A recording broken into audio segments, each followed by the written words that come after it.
سر آپ یہ بتائیں کہ سود کیوں حرام ہے، جوئے کی مناہی کیوں ہے، اور بیک بائٹنگ کی اجازت کس لیے نہیں؟ بس یہ حکم ہے کلثوم بی بی، اور حکم کے لیے کوئی دلیل نہیں ہوتی۔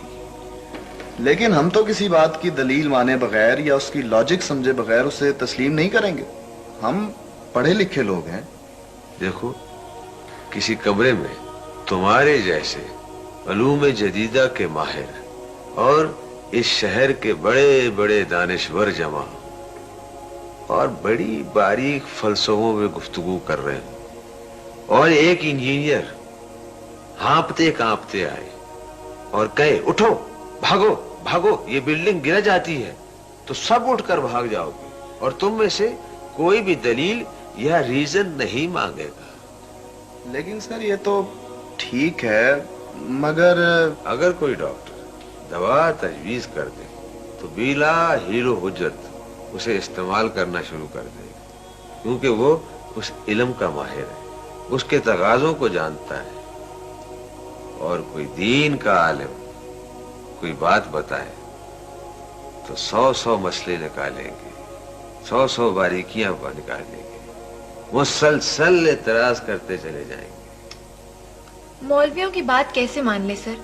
ان کے تو آپس کے اختلاف ہی ختم نہیں ہوتے، اب کس کی مانے اور کس کی نہ مانے۔ اتنی دیر میں یہی تو بات کر رہا تھا اور ہم پھر وہیں پہنچ گئے۔ دیکھو بی بی، اختلاف کہاں نہیں ہے اور کس میں نہیں ہے۔ وکیل حضرات کو دیکھو، وہ ایک ہی واقعے میں ایک دوسرے کے خلاف ہوتے ہیں، جھگڑتے ہیں، خوب جھگڑتے ہیں، خوب جھگڑتے ہیں، اور ان کے جھگڑنے کے لیے تو کٹہرے بنائے جاتے ہیں، اسپیشل قسم کا فرنیچر بنایا جاتا ہے کچہریوں میں۔ ہاں، تو میں کہہ رہا تھا کہ ڈاکٹروں میں بھی اختلافات ہوتے ہیں اور خوب ہوتے ہیں۔ وہ یہی سوچتے رہتے ہیں کس کا علاج کرے اور کس کا نہ کرے، اور ان کے اختلافات کبھی ختم ہوتے ہی نہیں۔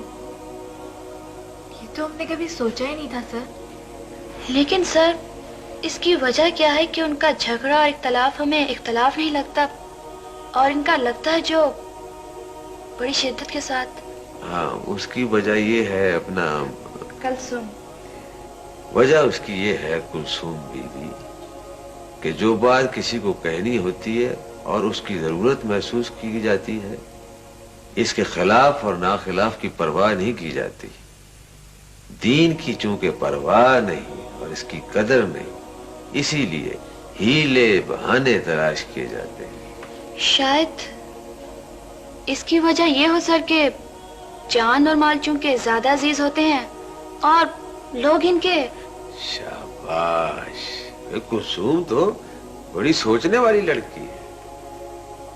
بات یہ ہے کلثوم کہ جس قدر مال اور جان عزیز ہوتے ہیں، اگر ایمان بھی ایسے ہی عزیز ہو تو علاج کی فکر کی جائے، پہلو بچانے کے لیے پھر کسی قسم کا بہانہ تلاش نہ کیا جائے۔